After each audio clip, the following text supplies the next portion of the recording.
बस अपने दांत भींचकर इसके खत्म होने का इंतजार मत करो। जल्दी करो और इस शक्ति को अवशोषित करो।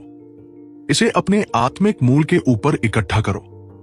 भविष्य में तुम पृथ्वी गुण विशेषज्ञ बनोगे, राघव ने कहा। अब उन दोनों को सिर्फ दर्द सहना ही नहीं था, बल्कि उन्हें अपना ध्यान केंद्रित रखना था और अनंत पृथ्वी ऊर्जा को भी आत्मसात करना था।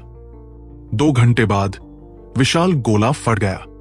पृथ्वी आत्मा मनका की सारी पृथ्वी ऊर्जा निकालकर विनायक और शुभम को दे दी गई थी। राघव को अचानक थकान का एहसास हुआ। पृथ्वी आत्मा मन का एक ऐसा खजाना था जिसने अपनी बुद्धि को जन्म दिया था। इसके अंदर मौजूद पृथ्वी ऊर्जा की मात्रा को एक महासागर के बराबर माना जा सकता था। इसे संभालने के लिए उसने अपनी आध्यात्मिक शक्ति का एक बड़ा हिस्सा खर्च कर दिया था। शुभम और विनायक ने उसे निराश नहीं किया। वे दोनों पृथ्वी गुण विशेषज्ञ बन चुके थे और अब मिट्टी के ढेरों की तरह जमीन पर पड़े थे। इस यातना के दौरान वे कई बार लगभग बेहोश हो गए थे, लेकिन ज्यादा ऊर्जा सोखने के लिए उन्होंने इसे सहन कर लिया था। हमें माफ करना, मालिक। जब आखिरकार दोनों ने बोलने लायक ऊर्जा वापस पाई, तो उनके पहले शब्द अब भी वही थे। वे इतने शर्मिंदा थे कि मरने को तैयार थे। राघव का उन्हें ढूंढने यहां आना उन्हें तो अच्छा लगा, लेकिन इससे उन्हें और भी बुरा लगा। सब ठीक है, अभी तुम्हारे हाव भाव देखकर मुझे काफी अच्छा लग रहा है। इस बारे में दोबारा बात मत करना, राघव ने कहा। उसने अपने आसपास का जायजा लिया।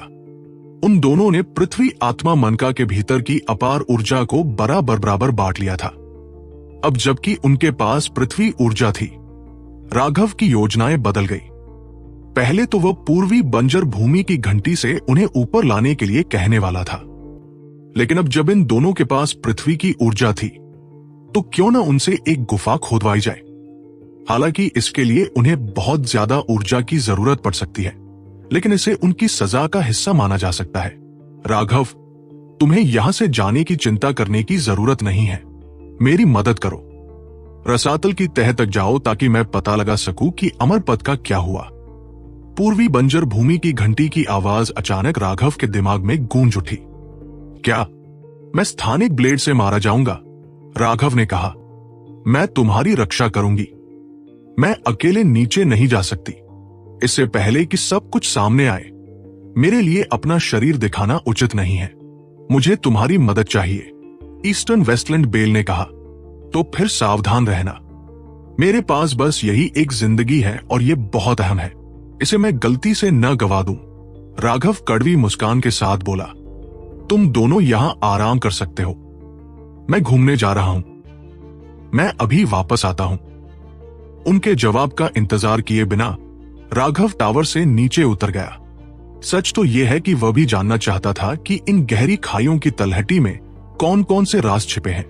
पिछली बार मनीषा के साथ उसने धुंधली सी एक बड़ी सी जंजीर देखी थी, लेकिन इससे पहले कि वह और कुछ देख पाता, उसे अपनी जान बचाने के लिए भागने पर मजबूर होना पड़ा। अब स्थानिक ब्लेड पहले से भी ज्यादा शक्तिशाली हो गए थे। वे एक एक करके आ रहे थे, लेकिन इस बार राघव को उन्हें रोकने की जरूरत नहीं पड़ी। उसके शरीर पर प्रकाश की एक परत उभर आई, जिसने उन सभी स्थानिक ब्लेडों को चकनाचूर कर दिया। और नीचे उतरने पर उसने देखा कि यह वास्तव में मृत्यु का क्षेत्र था। यहां अनगिनत अंतरिक्षीय ब्लेड आपस में टकरा रहे थे और अंतरिक्ष लगातार गड़गड़ा रहा था। राघव ने महसूस किया कि उसकी खोपड़ी सुन्न हो गई है। ये शक्तिशाली स्थानिक ब्लेड किसी पहाड़ जितने बड़े थे। जब वे उस पर गिरते तो उसके चारों ओर की बाधा पर भयंकर लहरें उठती। उसे सचमुच चिंता थी कि पूर्वी बंजर भूमि की घंटी इसे संभाल नहीं पाएगी और वह तुरंत उड़कर टुकड़े टुकड़े हो जाएगा। एकमात्र सुकून देने वाली बात यह थी कि पूर्वी बंजर भूमि की घंटी बहुत विश्वसनीय थी। यहां तक कि जब उन भयानक स्थानिक ब्लेडों ने उस पर प्रहार किया, तब भी उसकी बाधा ने उन्हें रोक दिया। आखिरकार वे नीचे पहुंचने ही वाले थे, लेकिन पूर्वी बंजर भूमि की घंटी ने राघव को दीवार से नीचे खिसकने को कहा। उन पत्थर की दीवारों को स्थानिक ब्लेडों ने इस हद तक दबा दिया था कि वे अविश्वसनीय रूप से कठोर हो गई थी। अंतरिक्षीय ब्लेडों के एक और भी उन्मत्त समुद्र के बाद राघव ने आखिरकार रसातल का तल देख लिया। उसे देखते ही उसके रोंगटे खड़े हो गए। उसने देखा कि जिस जमीन पर वो फिसल रहा था वो दरअसल एक द्वीप था जो हवा में तैर रहा था। उसके नीचे खून का एक अंतहीन समुद्र था। खून का वो समुद्र उफनती रक्तक्यूई से भरा हुआ था। यहां तक कि राघव भी इससे भयभीत हो गया। खून के भीतर बड़ी बड़ी जंजीरें थी जो जमीन के टुकड़ों के नीचे से जुड़ी हुई थी। जंजीरों पर कुछ रेखाएं कभी कभी चमक उठती थी। आगे बढ़ते रहो। पूर्वी बंजर भूमि की घंटी ने राघव को एक दिशा दिखाई। वो खून के समुद्र के ऊपर उड़ता हुआ आगे बढ़ता रहा। खून का समुद्र शांत था, लेकिन उसकी नाक में एक तीखी गंध भर गई। खून इंसानों का खून था और जादुई जानवर का खून भी। आखिर क्या हो रहा था? ऐसा क्या हुआ कि इतना खून बह रहा था? इस समुद्र के सामने राघव एक छोटी तुच्छ मक्खी के समान था। वो बहुत विशाल था। बाद में राघव को एहसास हुआ कि उसकी गति बढ़ रही है। पूर्वी बंजर भूमि की घंटी उसकी गति से असंतुष्ट रही होगी और उसे बढ़ा रही होगी। तैरते हुए ब्लॉक एक एक करके उसके सिर के ऊपर से गुजर गए। राघव सिहर उठा। इस रफ्तार से अगर वो उनमें से किसी ब्लॉक से टकरा जाता तो कुचलकर मर जाता। ये रफ्तार बहुत खतरनाक थी। उसे पता ही नहीं चला कि वो कितनी दूर उड़ चुका था, इससे पहले कि उसकी गति धीरे धीरे धीमी हो गई। ईस्टर्न वेस्टलैंड बेल के निर्देशों का पालन करते हुए वह एक ब्लॉक की दीवार के साथ साथ धीरे धीरे आगे बढ़ता गया। जब वह अंत तक पहुंचा तो उसने अपना सिर उठाया और चारों ओर देखा। वो क्या है? राघव एक विशाल वेदी देखकर हैरान रह गया। अनगिनत जंजीरें उससे जुड़ी हुई थी। वेदी पर एक पहाड़ के आकार की खोपड़ी थी। यह देखने में मानव खोपड़ी जैसी थी, लेकिन बहुत बड़ी थी। खोपड़ी वेदी के ऊपर तैर रही थी, बहुत धीरे धीरे घूम रही थी। जैसे जैसे वो घूम रही थी, हवा में अजीब सी रूनियां दिखाई दे रही थी। राघव को लगभग अजीब सी ऊर्जा का आभास हो रहा था जो जंजीरों से होकर वेदी में प्रवाहित हो रही थी। जैसे ही वह इस अकल्पनीय दृश्य को देखकर भयभीत हुआ, खोपड़ी धीरे धीरे उसकी ओर मुड़ गई। उसने उसकी खाली आंखों के गड्ढों में झांका। उनके अंदर सचमुच नीली लपटें थी और ऐसा लग रहा था जैसे वो उसे देख पा रही हो। राघव को अचानक लगा जैसे उसकी आत्मा उसके शरीर से भागने वाली है। सिर से पैर तक उसे मौत का एक भयंकर एहसास हुआ। ये मुझे देख रहा है। राघव घबरा गया। उसकी अंतर्ज्ञान ने उसे बताया कि यह खोपड़ी किसी तरह जीवित है। खोपड़ी की आंखों से रोशनी की एक किरण निकली और राघव को तुरंत मौत की निराशा का एहसास हुआ। वो मानो बंद हो गया था। इस शक्ति का विरोध करना असंभव था। अंतर बहुत बड़ा था। वो हाथी के सामने चींटी की तरह था। यह अंतर किसी भी व्यक्ति को सारी उम्मीदें छोड़ने पर मजबूर कर सकता था। छुट्टी, धमाका। एक जोरदार धमाके ने राघव को हिलाकर रख दिया। उसके बगल में जमीन का टुकड़ा चकनाचूर हो गया। उसे तो लगा कि उसके भी टुकड़े टुकड़े हो गए हैं, लेकिन उसके सामने का दृश्य अचानक बदल गया। वो उसी जगह पर प्रकट हुआ जहां से उसने खाई में छलांग लगाई थी। विनायक और शुभम उसके पास स्तब्ध खड़े थे। उसने जो कुछ भी देखा था वो एक सपने जैसा था। वरिष्ठ, जो कुछ भी तुमने अभी देखा उसे भूल जाओ। ऐसे बर्ताव करो जैसे कुछ हुआ ही न हो, और इस बारे में किसी से बात मत करो। तुम इस स्तर पर नहीं हो कि इनमें से किसी में भी हिस्सा ले सको। ईस्टर्न वेस्टलैंड बेल ने चेतावनी दी। राघव बुरी तरह हिल गया था।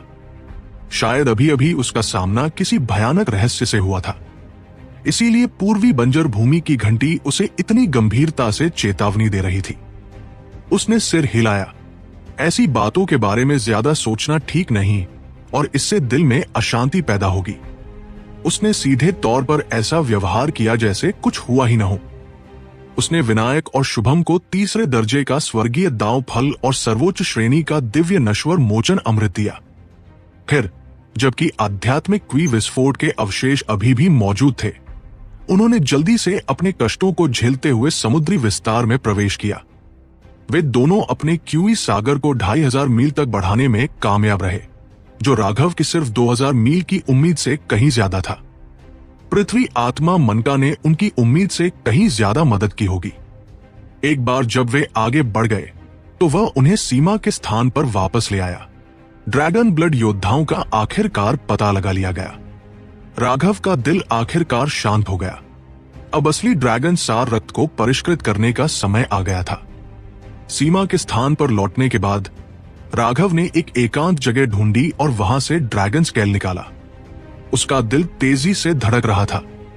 अब वो उस स्तर पर पहुंच चुका था जहां वो इस सच्चे ड्रैगन एसेंस ब्लड को रिफाइन कर सकता था। अब वो सी एक्सपांशन रियल में था और उसके चारों स्टार्स महान पूर्णता के चक्र तक पहुंच चुके थे। उसका शारीरिक शरीर एक अभूतपूर्व स्तर तक पहुंच चुका था और अब समय आ गया था।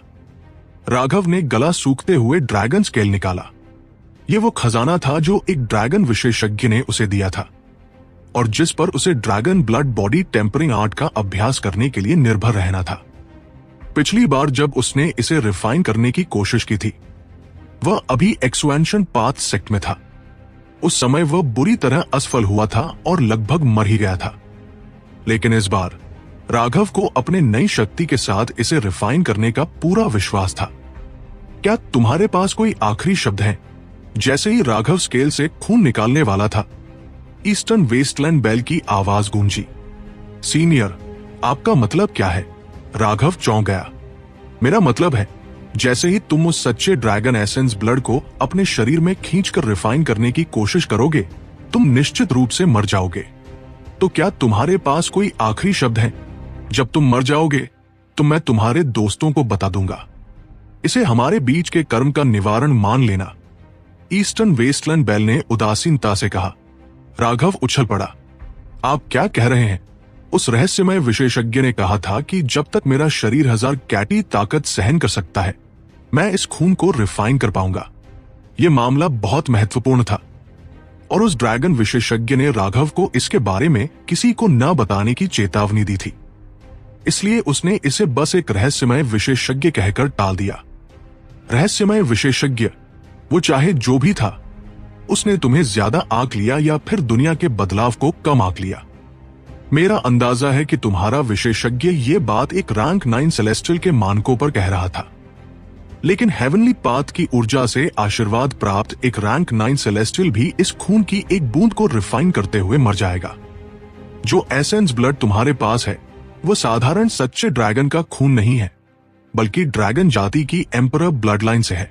हालांकि ये एक हरे ड्रैगन का है, लेकिन इसकी अद्वितीय पवित्रता के कारण इसे सीधे अवशोषित नहीं किया जा सकता। और यदि तुम हेवनली पाथ्स की मदद के बिना इसे रिफाइन करने की कोशिश करोगे, तो तुम्हें सब कुछ अपने बल पर करना होगा। इसके अलावा तुम्हें कोई तकनीक भी नहीं आती। यदि तुम इसे यूं ही निगल लोगे और इसकी ऊर्जा खींचने की कोशिश करोगे, तो तुम्हारा शरीर तुरंत फट जाएगा। ये तो असंभव है। राघव पसीने से तर हो गया। ईस्टर्न वेस्टलैंड बेल के अनुभव को देखते हुए यह मजाक नहीं हो सकता था। यदि यह कह रहा था कि रिफाइन करने पर मौत तय है, तो यह सच होगा। तो फिर मुझे क्या करना चाहिए? ठीक है, मैंने तुमसे काफी कुछ पाया है, तो तुम्हारी थोड़ी मदद करने से कर्म नहीं बढ़ेगा। मैं तुम्हें एक सीलिंग टेक्निक सिखाऊंगा। तुम्हारा शरीर काफी शक्तिशाली है, तो ड्रैगन ब्लड को अपने अंदर खींचना कोई समस्या नहीं होगी। लेकिन यदि तुम इसे रिफाइन करने की कोशिश करोगे, तो ये खून स्वाभाविक रूप से संघर्ष करेगा, जिसे तुम सहन नहीं कर पाओगे। इसलिए तुम्हें इसे अपने शरीर में सील करना होगा और फिर समय के साथ धीरे धीरे इसकी ऊर्जा रिफाइन करनी होगी। यही सबसे अच्छा तरीका है। राघव ने ईस्टर्न वेस्टलैंड बेल के निर्देशों का पालन करते हुए अपने स्पिरिचुअल युवन से अपने शरीर में एक अजीब सा फॉर्मेशन बनाया। यह फॉर्मेशन उसके डैंशन के ऊपर स्थित था और मकड़ी के जाले जैसा दिख रहा था। जैसे ही यह पूरा हुआ, राघव ने अपनी उंगली ड्रैगन स्केल पर रखी। एक बूंद खून राघव के हाथ में समा गई। उसे तुरंत तीव्र दर्द महसूस हुआ और साथ ही उस खून से एक शक्तिशाली आक्रमण हुआ। वो तुरंत सतर्क हो गया। यही आक्रमण पिछली बार उसकी लगभग जान ले चुका था, लेकिन इस बार तैयार रहने के कारण उसकी जान को खतरा नहीं हुआ। जैसे जैसे वो बूंद उसके हाथ से गुजरी, राघव ने महसूस किया कि उसका खुद का खून गर्म हो रहा है। उसका कुछ खून जलने लगा और तीव्र दर्द ने उसके दांत भींच दिए। वो बूंद पिघले हुए लावे जैसी थी जो उसके शरीर में घुस गई हो। उसे ऐसा लगा मानो उसका सारा खून वाष्पित होने वाला हो। अब वह समझ गया कि ईस्टर्न वेस्टलैंड बेल ने क्यों कहा था कि वह मर जाएगा। उसने बस खून को अपने शरीर में खींचा था और इतना बड़ा असर हो गया। अगर वह रिफाइन करने की कोशिश करता तो वाकई खत्म हो जाता। फिर भी राघव के मन में सवाल आया, वो ड्रैगन विशेषज्ञ उसे नुकसान नहीं पहुंचाता तो फिर उसने ये सब क्यों नहीं बताया? अगर ईस्टर्न वेस्टलैंड बेल न होता तो वह बेवकूफी में मर जाता। वह बूंद अंततः डैंशन के ऊपर बने सील में समा गई। एक बार सील होने पर उसने कोई प्रतिक्रिया नहीं दी और शांत पड़ी रही। लेकिन जैसे ही राघव ने इसे रिफाइन करने की कोशिश की, ये अचानक तेज रोशनी छोड़ने लगी और एक प्रबल शक्ति बाहर फूट पड़ी। राघव को लगा उसका शरीर बिखर जाएगा। उसने खून की उल्टी की और घबराकर फॉर्मेशन का उपयोग कर इसे फिर से दबा दिया। अब जब उसने रिफाइन करने की कोशिश की थी तो ड्रैगन ब्लड ऐसे संघर्ष करने लगा जैसे वह जीवित हो। मौत के खतरे को भांपते ही उसने बंधन तोड़ने की कोशिश की। अब राघव सचमुच ईस्टर्न वेस्टलैंड बेल के प्रति आभारी था। उसने फॉर्मेशन को सक्रिय किया, अपने 4 QICs की ऊर्जा उसमें डाली और ड्रैगन ब्लड के पलटवार को जबरदस्ती दबा दिया। असल में जैसे ही ड्रैगन ब्लड ने अपनी शक्ति छोड़ी थी, प्राइमल केओस बीड ने धीरे धीरे घूमना शुरू कर दिया था। लेकिन फॉर्मेशन द्वारा दबाए जाने पर वो फिर शांत हो गया।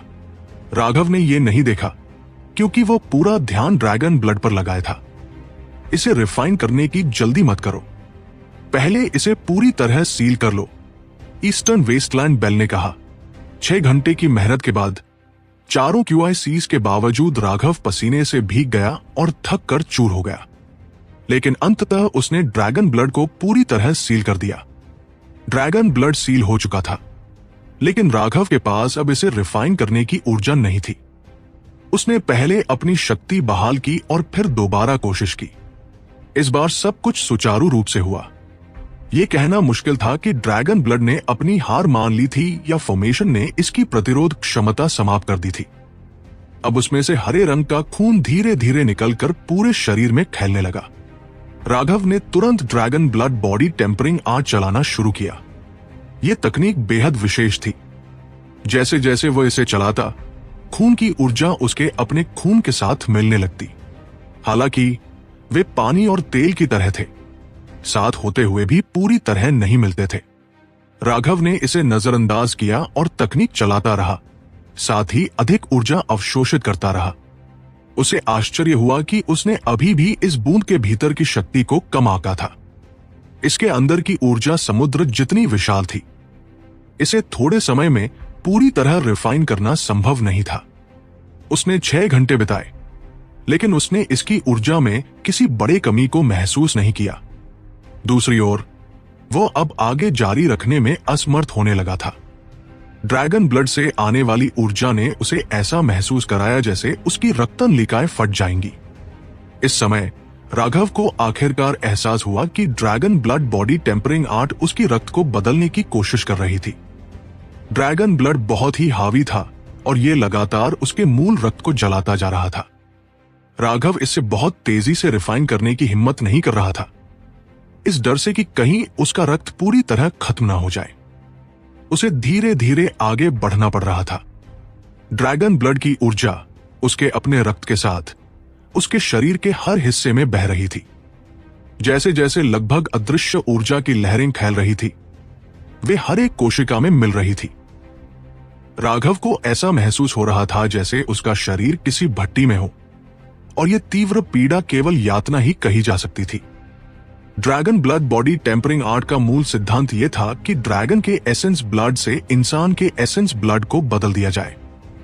हालांकि इस प्रक्रिया के लिए शरीर को पहले ड्रैगन ब्लड की ऊर्जा के अनुकूल होना पड़ता था। उसका अपना रक्त अभी भी ड्रैगन ब्लड से बहुत कमजोर था। इसलिए भले ही उसे लगता था कि उसका शारीरिक बल चरम पर पहुंच चुका है, ड्रैगन ब्लड की ऊर्जा के प्रभाव से उसे तुरंत ही अपनी कमजोरी का एहसास हो गया। उसका शरीर अभी भी बहुत कमजोर था, लेकिन dragon blood body tempering art धीरे धीरे उसके शरीर को मजबूत कर रही थी, जिससे उसका शरीर इस ऊर्जा का आदी हो सके। ये एक क्रमिक प्रक्रिया थी। इस समय उसने सिर्फ ड्रैगन ब्लड की थोड़ी सी ऊर्जा को अपने शरीर को पोषण देने के लिए अवशोषित किया था, लेकिन यह भी उसके लिए थकाऊ था। अगर वह इसे एक बार में रिफाइन करने की कोशिश करता तो जैसा कि ईस्टर्न वेस्टलैंड बेल ने कहा था, वो मर जाता। यह पहला पोषण देने वाला चरण 3 दिन तक चला और तब जाकर राघव का शरीर इसके अनुकूल हुआ। उसे यह देखकर खुशी हुई कि उसका शरीर स्पष्ट रूप से अधिक मजबूत और कठोर हो गया था। वह dragon blood body tempering art के आगे के चरणों के लिए उत्साहित था। इन 3 दिनों के बाद राघव ने सीमा को बताया, जो उसकी साधना के दौरान उसकी रक्षा कर रही थी, कि अब इसकी कोई आवश्यकता नहीं थी। अब कोई खतरा नहीं था। अगर कोई बीच में बाधा भी डाल देता तो वह केवल रिफाइनमेंट को अस्थायी रूप से रोक देता। उसे कोई नुकसान नहीं होता। सीमा ने ब्लड फिनिक्स को वापस बुला लिया। उसके साथ और अर्थ ड्रैगन की रक्षा में उन्हें किसी तरह की चिंता नहीं थी। वह भी राघव के साथ साधना में चली गई। सीमा ने अपने QIC को विस्तारित करने पर ध्यान केंद्रित किया, जबकि राघव ड्रैगन ब्लड की ऊर्जा को रिफाइन करने पर। इस समय इमेमोरियल पाथ के लगभग सभी शिष्य साधना में थे। वे अपने QIC को उसकी सीमा तक फैलाने में लगे थे ताकि उनका रियल्म स्थिर हो सके। यह समय बेहद महत्वपूर्ण था और कोई भी जरा सी भी लापरवाही नहीं कर रहा था। वर्तमान इमेमोरियल पाथ एक गहरे जलाशय की तरह शांत था। यहां तक कि मूल निवासी भी शांत थे। उन्होंने अपनी सभी महिलाओं और बच्चों को सुरक्षित स्थानों पर भेज दिया था। हर बार जब आध्यात्मिक ऊर्जा का विस्फोट समाप्त होता तो आक्रमणकारी उन पर हमला करके उनके संसाधन छीनने आते थे। लेकिन इस बार मूल निवासियों ने आश्चर्य से पाया कि राघव के त्रिभंग ट्रिब्यूलेशन के बाद स्वर्ग और धरती में परिवर्तन आया है। उन पर जो श्राप था वो धीरे धीरे कम हो रहा था। हालांकि श्राप बहुत धीमी गति से कम हो रहा था, लेकिन यह निश्चित रूप से कम हो रहा था। इसके अलावा उनकी पैतृक भूमि पर बने रक्षात्मक संरचनाओं की शक्ति बढ़ रही थी, जिससे वे अपने क्षेत्र का दायरा बढ़ा सकते थे। भविष्य में उनके लिए घूमने का क्षेत्र और भी बड़ा हो जाएगा। हालांकि वरिष्ठ लोग इस बारे में कुछ भी कहने से बच रहे थे, लेकिन कुछ युवा शिष्यों ने अंदाजा लगाया कि यह सब राघव द्वारा आकाश के गुंबद को फाड़ने से जुड़ा हुआ था। अब उसका नाम लगभग हर किसी की जुबान पर था। समय धीरे धीरे बीतता गया। पूरे 3 महीने बीत गए और तब जाकर सोया हुआ इमेमोरियल पाथ जागना शुरू हुआ। एक एक करके शक्तिशाली आभाएं उठने लगी। एक विशाल पर्वत ढह गया और आकाश में तेजी से उठती हुई QI की लहरें फैल गई। आकाश में एक लंबे बालों वाला आदमी खड़ा था, जिसके चारों ओर 4 रंगों की रूनें घूम रही थी। राघव, आखिरकार तुम्हारी मौत का समय आ ही गया। मेरी स्पिरिट ब्लड जा चुकी है, जिससे मुझे रिमोट हेवन कैनन को समझने की शक्ति मिल गई है। अब तुम मुझसे लड़ने के लिए क्या उपयोग करोगे? यह गरजती हुई आवाज थी रिमोट हेवन गैंग के प्रथम विशेषज्ञ अंकित की। उसकी स्पिरिट ब्लड जाग चुकी थी और वह अब एक रैंक 4 सेलेस्टियल बन चुका था। लॉर्ड अंकित, 1 दर्जन राइटियस विशेषज्ञों ने आदरपूर्वक उसकी ओर झुककर प्रणाम किया। मैंने अभी अभी सी एक्सपांशन का पहला हेवन स्टेज हासिल किया है। मुझे अपनी कल्टीवेशन बेस को पूरी तरह स्थिर करने और अपनी नई शक्ति के अनुकूल होने में कुछ दिन लगेंगे। तुम सब फैल जाओ और सभी राइटियस विशेषज्ञों को इकट्ठा करो। खबर को जितना हो सके उतना फैलाऊं कि मैं सेक्लूजन से बाहर आ चुका हूं। इस बार मैं गौरव, भव्य, जय और उनके जैसे लोगों को दिखाना चाहता हूं कि राइटियस मार्ग पर असली नंबर 1 कौन है, अंकित ने आदेश दिया। जी, हालांकि हमने सुना है कि वाइन चांट पवेलियन का शीर्ष शिष्य आकाश और 7 स्टार गेट का निखिल दोनों रैंक 4 सेलेस्टियल बन चुके हैं। शायद वे इतने आज्ञाकारी न हों, एक शिष्य ने सावधानी से कहा। 2 गुमनाम से छोटे संप्रदाय, क्या उन्हें लगता है कि बस 2 प्रतिभाशाली शिष्यों को छुपाकर वे उभर सकते हैं? हंसी की बात है, कौन सा संप्रदाय बिना सदियों और पीढ़ियों की मेहनत के बना है? अगर वे उपकार को नहीं समझते तो बस उन्हें यही मरने दो, अंकित ने तिरस्कार से कहा। हालांकि वह इस बात से थोड़ा आश्चर्यचकित था कि अचानक ऐसे 2 लोग सामने आ गए, लेकिन उसने उन्हें गंभीरता से नहीं लिया।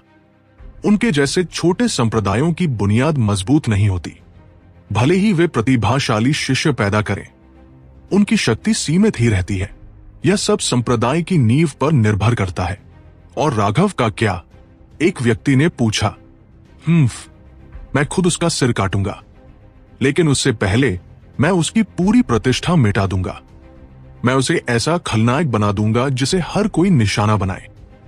तब भले ही मैं उसे मार दूं, एक्सपेंशन पाथ सेक्ट ए का भी नहीं भर पाएगा। अंकित की आंखों में नफरत की चमक थी। उसके चेहरे पर ठंडी मुस्कान देखकर सबके रोंगटे खड़े हो गए। प्रणाम लॉर्ड गौरव।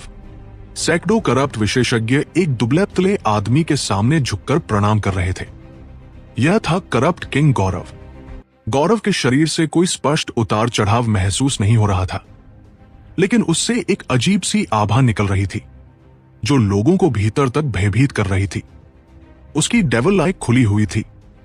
उसके भीतर असंख्य रूनें घूम रही थी, मानो तारों भरा आकाश हो। ऐसा लगता था जैसे वह एक ब्रह्मांड को समेटे हुए है, एक ऐसा ब्रह्मांड जो भयावह शक्ति से भरा हुआ था। बाहर क्या हो रहा है? गौरव ने हाथ पीछे बांधकर खड़े खड़े पूछा। हमने जांच की है, करप्ट मार्ग में 7 रैंक 4 सेलेस्टियल प्रकट हुए हैं। एक शिष्य ने रिपोर्ट दी। 7? बुरा नहीं, लगता है कई चालाक लोग खुद को गहराई से छिपाए हुए थे। उनकी योजना क्या है? क्या वे मेरा साथ देना चाहते हैं? गौरव को यह थोड़ी हैरानी हुई। वह इस समय केवल साधना में व्यस्त था, इसलिए बाहर की घटनाओं की जानकारी नहीं थी। उसने जानकारी जुटाने का काम दूसरों को सौंप रखा था। आपके अधीनस्थ देर से पहुंचे, 7 में से 3 आपका साथ देना चाहते हैं, लेकिन बाकी उन्हें अजय ले गया है। एक शिष्य ने सावधानी से कहा। अजय? वही जिसने मनीषा को उकसाया था और फिर 1 महीने तक यातना झेली थी। उसके पास अब भी जीने की हिम्मत है? गौरव ने भौहें चढ़ाई। हाँ, डेविल एम्प्रेस कभी उसे मारने का लक्ष्य मानती थी, लेकिन वह इतना कमजोर था कि हर बार हारने के बाद उसे बस यातना दी जाती थी। जैसे ही उन्होंने मनीषा का नाम लिया, सभी की पीठ पर ठंडी हवा सी दौड़ गई। वह मूर्ख, साफ तौर पर लॉर्ड गौरव ने ही उसे बचाया था, और अब वो आपको चुनौती देने की हिम्मत करता है। यह तो मौत को न्योता देना है, एक करप्ट विशेषज्ञ ने गुस्से से कहा। असल में यह कहना कि गौरव ने उसे बचाया बढ़ा चढ़ाकर कहना था। सच तो यह था कि मनीषा को अजय बहुत कमजोर लगा और उसने उसमें रुचि खो दी। फिर उसने अपना लक्ष्य गौरव पर केंद्रित कर दिया। सच कहे तो उस समय मनीषा की करप्ट मार्ग में बहुत बड़ी ख्याति नहीं थी। बाद में जब उसने गौरव को निशाना बनाया और उनके बीच 3 बड़ी लड़ाइयां हुई, तब उसकी ख्याति बढ़ी। हालांकि वे तीनों लड़ाइयां गौरव के बुरी तरह भागने पर समाप्त हुई। आखिरी बार वो लगभग मारा ही गया था। वो कभी उन लड़ाइयों के परिणाम का जिक्र नहीं करता और मनीषा भी इस विषय को छूना पसंद नहीं करती थी। इसलिए बाहरी दुनिया को लगता था कि वे बराबरी के प्रतिद्वंदी थे। करप्ट विशेषज्ञों की नजर में केवल गौरव ही मनीषा से लड़ सकता था। वे नहीं जानते थे कि अगर गौरव मनीषा को देखता तो तुरंत भाग खड़ा होता। वो मूर्ख थोड़ी बहुत क्षमता रखता है, लेकिन वह कोप्स डेविल पाथ साधता है और अपने शरीर को एक सूखे शव में बदल चुका है। यह बहुत घिनौना है। अब जब वो रैंक 4 सेलेस्टियल बन चुका है, मेरा अंदाजा है कि उसकी ब्लड कोप्स ऊर्जा जाग चुकी है, जिससे उसका शरीर और भी मजबूत हो गया है। इसी वजह से वो मुझे चुनौती देने की हिम्मत कर रहा है। उसकी परवाह मत करो। समय आने पर मैं सबको उनकी औकात दिखा दूंगा। अगर वे मेरे उपकार को नहीं समझते तो मैं सीधे उन्हें मार दूंगा। मेरी डेविल आई पूरी तरह जाग चुकी है, इसलिए आज से करप्ट मार्ग पर मेरा ही राज होगा। जो मेरा विरोध करेगा मरेगा। मैं सुविधानुसार मनीषा को भी निपटा दूंगा, ताकि उसे पता चल सके कि करप्ट मार्ग का असली राजा मैं हूं। गौरव ने आत्मविश्वास से कहा। हाँ, लॉर्ड गौरव, एक जगह हमें 9 येन करप्ट बोन ट्रांसपोर्टेशन फॉर्मेशन दिखी। लगता है ये डेविल एम्प्रेस द्वारा छोड़ी गई है, एक शिष्य ने कहा। वो चली गई? गौरव चौंक गया। उसे समझ नहीं आया कि मनीषा इस समय क्यों चली गई, लेकिन फिर उसने सिर हिलाया। ठीक है, जब मैं बाहर निकलूंगा तो उसे खत्म कर दूंगा। हालांकि उसने असंतोष दिखाया। लेकिन असल में वो राहत महसूस कर रहा था। मनीषा के चले जाने से उस पर से काफी दबाव कम हो गया था। प्राचीन जातियों की तरफ क्या हाल है? गौरव ने पूछा। प्राचीन जातियों में इस समय थोड़ी अव्यवस्था है। कई खतरनाक लोग सामने आए हैं। पहले वे भव्य से थोड़े नाराज थे। उनमें से 9 अभी अभी चौथे रैंक पर पहुंचे हैं और उन्होंने अपनी सेना इकट्ठी करनी शुरू कर दी है। अपनी अपनी ताकत बनाकर प्रभुत्व जमाने की तैयारी में है। ये सामान्य है। वे आधे इंसान आधे पशु लोग शक्तिशाली रक्तवंश शक्ति रखते हैं।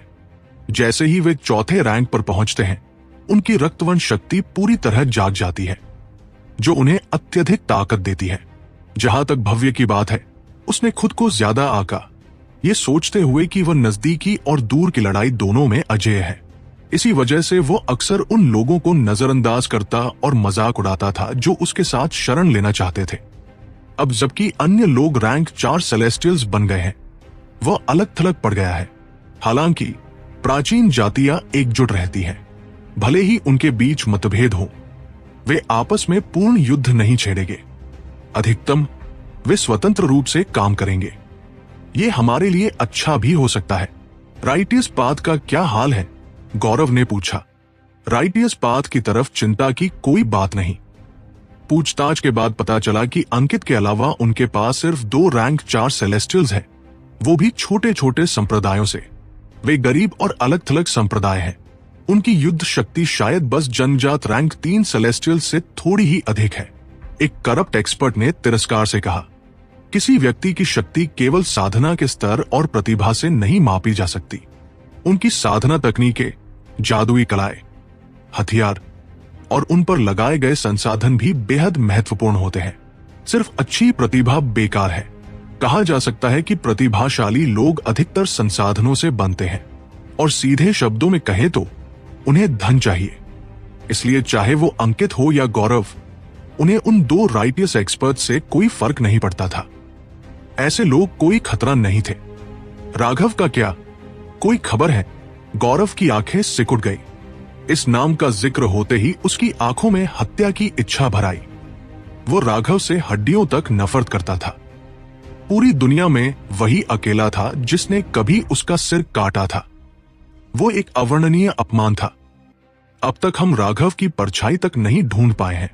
शायद वो अभी भी साधना में है। हालांकि हमें ये खबर मिली है कि अंकित हर जगह राघव को ढूंढ रहा है। इसके अलावा उसने राघव के समूह के किसी भी सदस्य पर इनाम रखा है। इनाम?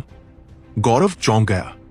हाँ, अंकित लगता है कि ईस्टर्न वेस्टलैंड्स राइटियस पाथ पर शासन करना चाहता है, अपनी शक्ति से सभी राइटियस एक्सपर्ट्स को डराकर।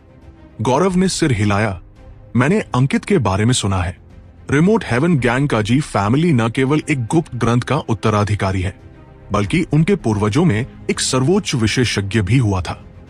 शायद उसमें वाकई कुछ क्षमता है। अंकित इस समय सभी राइटियस एक्सपर्ट्स को एकजुट कर रहा है। उसने राघव की गिरफ्तारी का आदेश जारी किया है और उस पर इनाम रखा है। जो भी राघव के समूह के किसी भी व्यक्ति को ढूंढेगा, उसे भरपूर इनाम मिलेगा। सबसे मजेदार बात यह है कि राघव के ही संप्रदाय के 2 विशेषज्ञ, अंशुल और श्याम, अंकित के चापलूस बन गए हैं। वे कह रहे हैं कि राघव ने मूल निवासियों के साथ मिलकर अपने साथी राइटियस एक्सपर्ट्स की हत्या की है। उसका समूह अब पूरे राइटियस पाथ का निशाना बन गया है। एक करप्ट एक्सपर्ट ने तिरस्कार से कहा। राइटियस पाथ सच में दिलचस्प थी। बाकी लोग भी तिरस्कार से हंस रहे थे। राइटियस पाथ ऐसे खेलों में माहिर थी। अंकित का आत्मविश्वास इतना बढ़ गया था कि वह ईस्टर्न वेस्टलैंड्स राइटियस पाथ के नंबर 1 विशेषज्ञ के रूप में करप्ट पाथ को चुनौती देना चाहता था। लेकिन ईस्टर्न वेस्टलैंड्स राइटियस पाथ का नंबर 1 विशेषज्ञ बनने के लिए उसे पहले राघव को खत्म करना होगा। राघव का मूल निवासियों से वाकई संपर्क था। मूल निवासियों के साथ गुप्त संबंध बनाने का अपराध गंभीर था और इसके सबूत भी थे। हालांकि ये तथ्य कि राघव पर यह आरोप उसके अपने संप्रदाय के लोगों ने लगाया था, बहुत ही हास्यास्पद था। भले ही गौरव राघव से नफरत करता था, उसे मानना पड़ा कि राघव में अपनी खुद की गरिमा और क्षमता थी। क्या उसे सच में कुछ राइटियस पाथ के लोगों को मारने के लिए मूल निवासियों से हाथ मिलाने की जरूरत थी?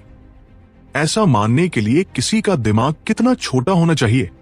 वे लोग साफ तौर पर उसे फंसा रहे थे, लेकिन फिर भी बहुत से लोग बिना सवाल किए उस पर विश्वास कर रहे थे। वे लोग सच्चाई जानते थे, लेकिन बस नाटक कर रहे थे। उन्हें लगता था कि अंकित राघव से ज्यादा ताकतवर है। राघव सामने नहीं आया था और उसके अपने संप्रदाय के लोग उसे धोखा दे चुके थे, इसलिए वे बस परिस्थिति के अनुसार काम कर रहे थे। अब हमें क्या करना चाहिए? कुछ करने की जरूरत नहीं है, बस शांति से देखो कि क्या होता है। अंकित के रहते हमें कुछ भी करने की जरूरत नहीं है। वह राघव को बाहर आने के लिए मजबूर करेगा। चालबाजी के मामले में हम राइटियस पाथ से पीछे हैं। हमें बस इंतजार करना चाहिए, और जब दोनों पक्ष थक जाए तो सबको खत्म कर देंगे। इस बार हम एक परफेक्ट जीत हासिल करेंगे और किसी भी राइटियस एक्सपर्ट को जिंदा नहीं छोड़ेंगे, गौरव ने कहा। जब से राइटियस पाथ को राघव मिला था, करप्ट पाथ को बार बार हार का सामना करना पड़ा था, जिससे उनके उच्च अधिकारी चिढ़ गए थे। राघव लंबे समय से उनके मस्किल सूची में नंबर 1 था, लेकिन वह अभी भी जिंदा और स्वस्थ था। यह पूरी करप्ट पाथ के लिए अपमान था। इस समय जो भी राघव को मार देगा वो करप्ट पाथ का हीरो बन जाएगा। उसे अभूतपूर्व सम्मान मिलेगा। लॉर्ड गौरव, राइटियस पाथ का एक शिष्य आपसे मिलना चाहता है। अचानक एक करप्ट डिसाइपल अजीब से भाव के साथ अंदर आया। काले वस्त्र पहने एक व्यक्ति आया। उसने अपना चेहरा ढकने के लिए हेलमेट पहना हुआ था। सिर्फ उसकी आंखें ही दिखाई दे रही थी। साफ था कि वह अपनी पहचान उजागर नहीं करना चाहता था। तुम्हें अंकित ने भेजा है? गौरव ने पूछा। ये रहा खत। वो व्यक्ति बस इतना ही बोला था कि एक करप्ट विशेषज्ञ ने उसकी छाती पर मुक्का मार दिया। हड्डियों के टूटने की आवाज गूंजी और वो व्यक्ति दर्द से कराह उठा। मैं तुम्हें एक और मौका देता हूं। अगर सीधे सीधे जवाब नहीं दिया तो तुरंत लाश बना दूंगा। लॉर्ड गौरव व्यस्त है और तुम्हारे जैसे राइटियस बेवकूफ पर समय बर्बाद करने का वक्त नहीं है, करप्ट विशेषज्ञ गरजा। गौरव ने खत की ओर देखा भी नहीं और ठंडे स्वर में पूछा, अंकित ने तुम्हें भेजा है? उसने सिर हिलाकर हाँ कहा, लेकिन सिर हिलाते ही उसकी टांग पर एक लात पड़ी और वह जमीन पर गिर गया। गूंगे हो क्या? एक करप्ट विशेषज्ञ के हाथ में अब एक तलवार थी। जैसे ही गौरव इशारा करता वो उसे मार देता। हाँ, राइटियस विशेषज्ञ ने जल्दी से मुंह खोला।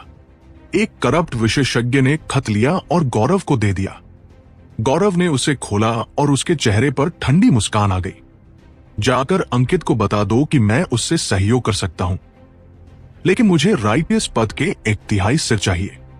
अगर वह राजी नहीं है तो देखते हैं उसके पास कितनी ताकत है।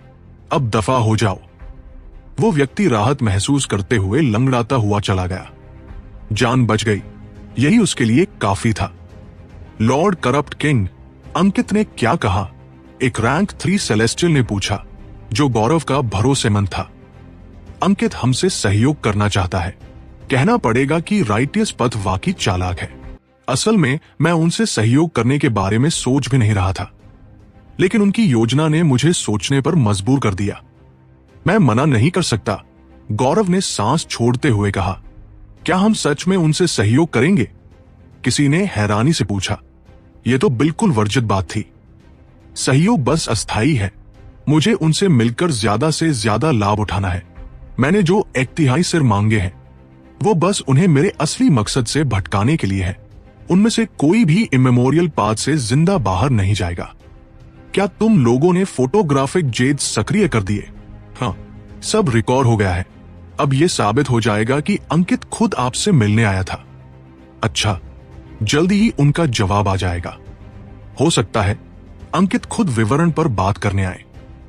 याद रखना, सब चुपचाप रिकॉर्ड करना। हमारे लिए यह बस एक सुविधा का सौदा है। अगर ऊपर वालों को पता भी चल गया तो बस हल्की सजा होगी, लेकिन राइटियस पथ के लिए यह अलग मामला है। राघव और बाकी को खत्म करने के लिए हमसे मिलकर उन्होंने अपने पद से गद्दारी की है। उनके लिए यह गंभीर अपराध है। राइटियस संप्रदायों के आपसी झगड़ों के चलते ये फोटोग्राफिक जेड्स अंकित को ब्लैकमेल करने में काम आएंगे। अगर अंत में हम सभी को मार सके तो ये राइटियस पथ के लिए एक अपमानजनक तोहफा होगा। और अगर अंकित किसी तरह बच निकला तो इन्हें सार्वजनिक कर देंगे। तब पूरा राइटियस पथ उस पर टूट पड़ेगा। मैंने सुना है कि अंकित का जी परिवार काफी ताकतवर है, वे उसे बचाने की कोशिश करेंगे।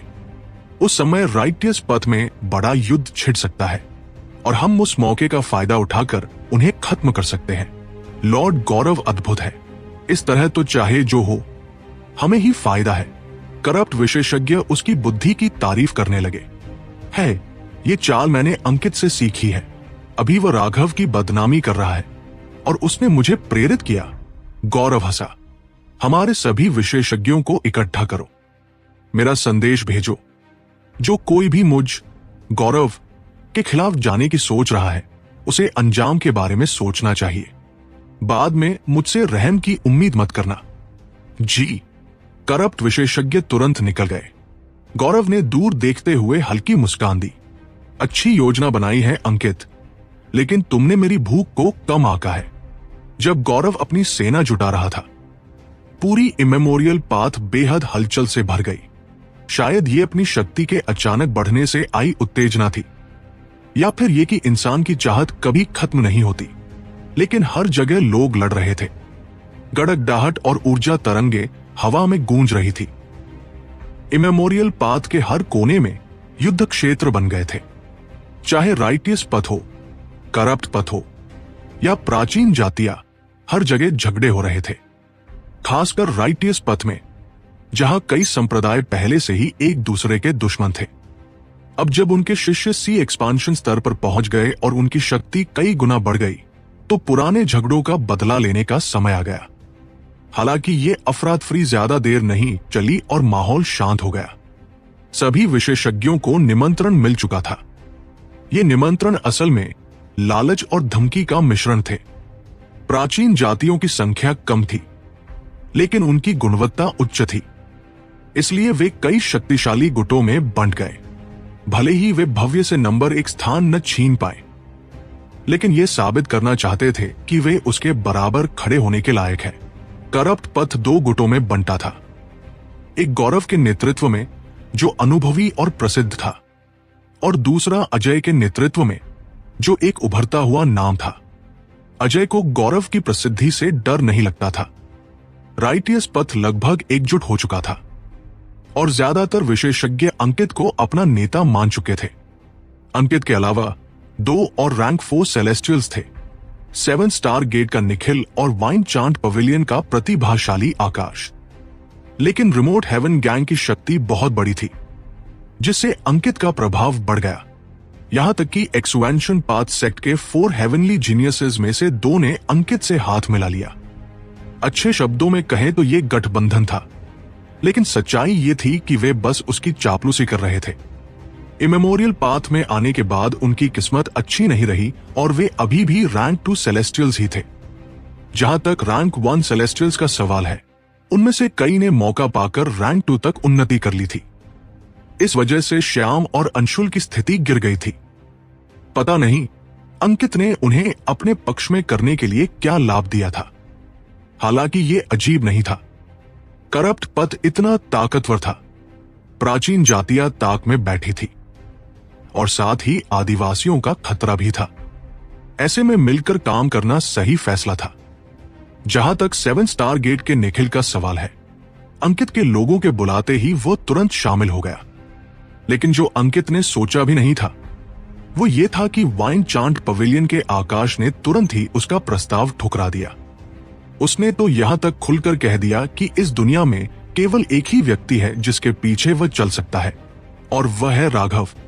ये सुनकर अंकित आग बुला हो गया। लेकिन हालात इस समय बहुत अस्थिर थे, इसलिए वो कोई बड़ा कदम उठाने की हिम्मत नहीं कर पाया। फिलहाल वह बस सहन कर सकता था। लेकिन उसने आकाश को अपनी मस्ट किल लिस्ट में डाल दिया। जिस बात को कई राइटियस शिष्य समझ नहीं पा रहे थे, वो ये थी कि ऊंचाई छू चुका राघव अब राइटियस पाथ का गद्दार बन गया था। उसके ही संप्रदाय के शिष्य उस पर खुद यह आरोप लगा रहे थे कि उसने मूल निवासियों के साथ मिलकर अपने साथी राइटियस शिष्यों को नुकसान पहुंचाया है। ऐसे व्यक्ति के साथ एक ही पक्ष में रहना सहन न कर पाने के कारण वे अंकित के साथ गठबंधन कर चुके थे ताकि राघव को ढूंढकर सजा दी जा सके और उन सभी राइटियस शिष्यों के लिए न्याय मिल सके जो उसके कारण मारे गए। शुरुआत में बहुत लोगों ने इस पर यकीन नहीं किया था, लेकिन जब कई लोग जोर जोर से ये बात चिल्लाने लगे तो सच्चाई धुंधली पड़ गई। धीरे धीरे कई लोगों के मन में शक पैदा हो गया। फिर राघव ने खुद को सामने लाने से इनकार कर दिया और न ही उसकी तरफ से कोई सफाई आई। इससे अंकित का प्रभाव और बढ़ गया और उसने लगभग सभी राइटियस शिष्यों को एकजुट कर लिया, जिससे वो राइटियस पाथ का नंबर एक विशेषज्ञ बन गया। लोग बत्तखों की तरह होते हैं, सच या झूठ इतना मायने नहीं रखता। आखिर में जो लोग अंकित के साथ जुड़ गए उन्होंने अपने शक छोड़ दिए और अपने साथियों की हां में हां मिलाने लगे। ये बर्फ के गोले की तरह बढ़ता गया। उनकी नजर में अंकित के साथ रहना उन्हें सुरक्षा देगा। जब तक वह सुरक्षा देता है वह कुछ भी कह सकता है। सच्चाई मायने नहीं रखती थी। महत्वपूर्ण यह था कि जब तक वे आज्ञाकारी रहें वे इस विशाल सेना का हिस्सा बन सकते थे। जहां तक राघव पर झूठा आरोप लगाया गया या नहीं, उन्हें परवाह नहीं थी। राइटियस विशेषज्ञों की संख्या इतनी बढ़ गई थी कि यह खुद अंकित की उम्मीद से भी ज्यादा थी। वास्तव में 30,000 लोग उसके पक्ष में शामिल हो गए थे और संख्या बढ़ती ही जा रही थी। हालांकि फिर अंकित को याद आया कि इमेमोरियल पाथ में ईस्टर्न वेस्टलैंड की तरफ से 2 बड़े प्रवेश द्वार थे। उनके प्रवेश द्वार से केवल उच्च स्तर के संप्रदाय ही आ सकते थे, लेकिन दूसरे प्रवेश द्वार पर ऐसी कोई पाबंदी नहीं थी। उसे उम्मीद नहीं थी कि ईस्टर्न वेस्टलैंड में इतने नए सेलेस्टियल्स भी आ सकते हैं। लगता है वे छोटे संप्रदायों से आए थे जो दूसरे प्रवेश द्वार से दाखिल हुए थे। हजारों विशेषज्ञों का होना अंकित को बेहद रोमांचित कर रहा था। उसका अहंकार पूरी तरह संतुष्ट हो चुका था। वो इतनी शक्तिशाली सेना का नेता बन चुका था। हालांकि उनमें से ज्यादातर सिर्फ रैंक 1 सेलेस्टियल्स थे। सिर्फ 10वां हिस्सा रैंक 2 के सेलेस्टियल्स थे और 100वां हिस्सा भी रैंक 3 सेलेस्टियल्स का नहीं था। लेकिन यह संख्या उसे पूरी तरह आत्मविश्वास से भरने के लिए काफी थी। दिन ब दिन समय गुजरता गया। इमेमोरियल पाथ शांति से अशांति में और फिर वापस शांति में बदल गई। लेकिन इस शांति के नीचे खतरनाक लहरें उठ रही थी। यह तूफान से पहले की खामोशी थी। राघव अभी भी साधना में था। सीमा पहले ही बाहर आ चुकी थी, क्योंकि वह काफी पहले हेवन स्टेज तक पहुंच चुकी थी। उसका QIC पूरे 10% तक बढ़ चुका था। इस दौरान वो उन आत्मा वस्तुओं, सोल आइटम्स को पोषण दे रही थी जो राघव ने उसे दी थी। उसे जो वस्तु पोषण तकनीक मिली थी वह ईस्टर्न वेस्टलैंड बेल से आई थी और बेहद परिष्कृत थी। इससे व्यक्ति लगभग पूर्ण संबंध वस्तु आत्मा, आइटम स्पिरिट से बना सकता था, जिससे ट्रेजर आइटम की पूरी शक्ति को मुक्त किया जा सके। सिस्टर सीमा। अचानक एक सुनहरी कवच वाला विशाल योद्धा आकाश में प्रकट हुआ और खंडहरों में उतरा। सब लोग ठीक हैं? कोई खबर? सीमा ने पूछा। अर्जुन उनका संदेशवाहक और सूचना संग्रह करता था। उसका कवच पूरी तरह से नया बना दिया गया था, जिससे उसकी गति एक नए स्तर तक पहुंच गई थी। सब ठीक है। अभी उनके पास कोई खास काम नहीं है, बस अपने ट्रेजर आइटम्स को पोषण देने पर ध्यान दे रहे हैं। जहां तक बाहर की दुनिया का सवाल है, प्राचीन जातियां और करप्ट पाथ शांत है। सिर्फ राइटियस पाथ मूर्खों का झुंड बन गई है जो लगातार बॉस की बदनामी कर रही है। वो अंकित सच में बेवकूफ है, जैसे सड़क पर कोई औरत चिल्ला रही हो। और वो बेहया लोग जो साफ जानते हैं कि बॉस पर झूठा इल्जाम है, फिर भी बिना पलक झपकाए वो झूठ दोहराते हैं। गुस्सा आता है। अर्जुन ने क्रोध से कहा, उन्हें जो करना है करने दो। वे ये सिर्फ अपनी सुरक्षा के लिए कर रहे हैं। कोई और खबर? सीमा ने उनकी हरकतों को अनदेखा करते हुए पूछा। हाँ, एक मजेदार बात सुनी। सुना है कि अंकित ने राघव को पकड़ लिया है और उसे ड्रेक माउंटेन पर मारने वाला है। क्या मजाक है? बताओ, क्या ये लोग पागल नहीं हैं? सिस्टर सीमा, क्या हुआ? अर्जुन हंस ही रहा था कि अचानक उसने देखा सीमा का चेहरा गंभीर हो गया था। शायद मुसीबत आने वाली है, सीमा ने गंभीर स्वर में कहा और कुछ हाथ मुद्राएं बनाई। सीमा ने हाथों से कुछ मुहर जैसे इशारे बनाए और उसकी हथेली पर एक आध्यात्मिक रून चमकी। खैर धीरे धीरे गायब हो गई। अर्जुन को भी स्टेमा का थोड़ा बहुत ज्ञान था, तो वह समझ गया कि सीमा अपने आध्यात्मिक पालतुओं को संदेश भेज रही है। इस समय वे दोनों खाना ढूंढ रहे थे। सिस्टर सीमा, क्या हुआ? अर्जुन चौंक गया, जिसे उसने मजाक समझा था। उसने सीमा को इतना गंभीर बना दिया। तुमने राघव से बस उसकी बेकार वाली आदतें ही सीखी हैं। कब तुम उसके मजाक और गाली गलौज से आगे बढ़कर उसकी असली समझ सीखोगे? सीमा ने डांटा। अर्जुन असहज हो गया। लगता था कि वह अपने बॉस से बस लड़कियों को पटाने और दिखावा करने की कला ही सीखना चाहता था।